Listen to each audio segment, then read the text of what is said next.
Assalamualaikum, saya Faiza Sukma SPD. Saya tutor di program kesetaraan paket A setara SD, paket B setara SMP, dan paket C setara SMA di PKBM Yayasan Generasi Putih Bungsu Koto, Kabupaten 50 Kota, Sumatera Barat.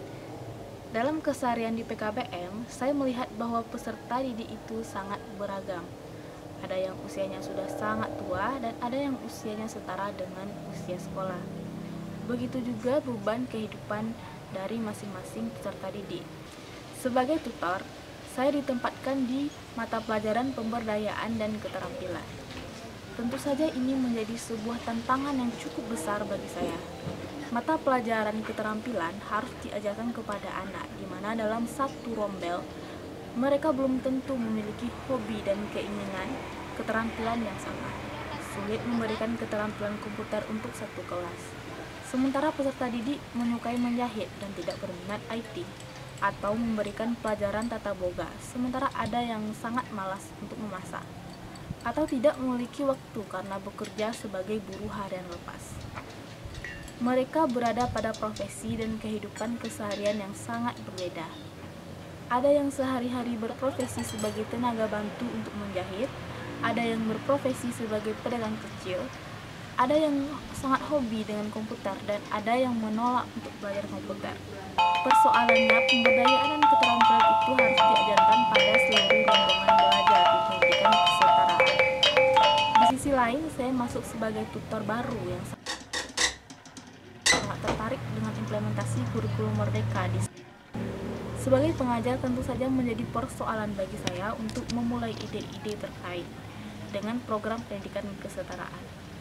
Awalnya saya belum masuk dalam data dapodik pendidikan, sehingga saya mengikuti kegiatan di pendidikan kesetaraan tanpa dapodik.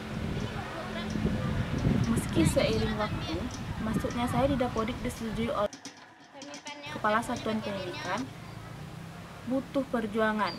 Bagaimana mengimplementasikan ide dapat diterima oleh rekan pengajar, peserta didik, dan hasilnya itu benar-benar bermanfaat ketika peserta didik menerapkannya dalam keseharian. Saya lalu mempelajari video-video pendidikan keaksaraan dan kesetaraan yang merupakan dokumentasi lembaga, dokumentasi tertulis terkait pembelajaran dan data tentang kurikulum merdeka, melalui pelatihan mewakili satuan pendidikan sebagai tutor, ataupun pelatihan internal kami. Dari riset kecil-kecilan ini dan dasar kondisi peserta didik di satuan pendidikan, saya memiliki beberapa ide dan memberanikan diri berdiskusi dengan kepala satuan pendidikan. Hasilnya di luar dugaan saya, karena kepala satuan pendidikan sangat antusias dan mendukung ide-ide saya. Saya juga dilibatkan dalam komunitas belajar dalam sekolah untuk mendapatkan pengetahuan dan saling berbagi bersama rekan-rekan satu profesi. Dan dari semua hasil pembelajaran terhadap dokumen lembaga diskusi, saya menemukan di pendidikan kesetaraan sangat memungkinkan peserta didik belajar menurut ide, minat, dan karakteristik yang ada. Selain itu, peserta didik juga tidak harus mengikuti ujian tertulis. Kita bisa merencanakan adanya asesmen berupa hasil karya pameran ataupun praktek dalam keseharian yang dilakukan oleh peserta didik.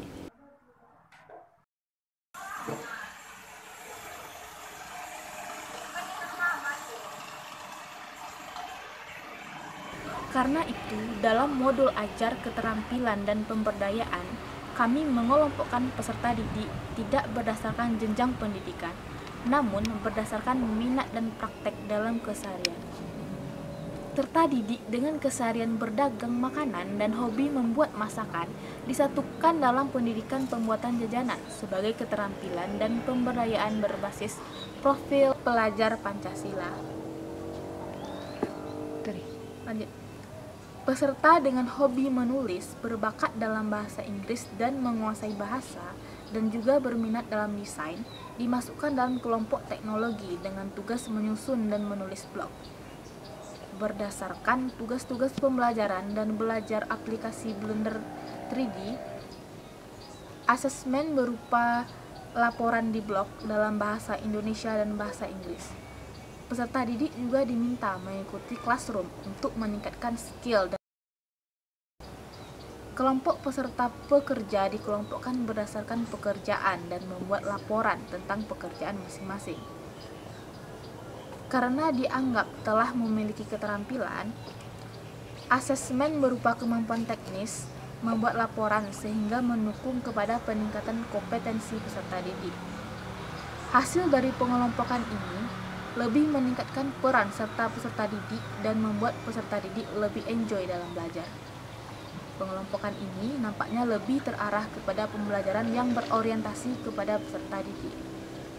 Keberanian dan akses terhadap pengambilan keputusan yang menjadi elemen dalam program pemberdayaan mulai tampak, di mana peserta didik berani mempublikasikan hasil kegiatannya atau mereka meminta agar hasil dari memasak dibawa pulang untuk dinikmati bersama ibu dan ayah serta keluarga tercinta. Kegembiraan dan kepuasan sangat terlihat pada wajah para peserta didik ketika mereka berhasil berkarya dan mampu memperlihatkan hasilnya kepada keluarga terdekat maupun kepada halayak umum. Analisis konteks dari satuan pendidikan ternyata juga bisa diperoleh dari riwayat dokumentasi video-video yang dimiliki oleh satuan pendidikan, baik yang dipublikasikan maupun yang tidak dan tersimpan di dalam komputer satuan pendidikan. Dan dari analisis konteks ini dan disertai berbagai pengalaman dalam komunitas belajar, pembelajaran yang berorientasi kepada peserta didik lebih dapat dinikmati oleh peserta didik dan dapat bermanfaat.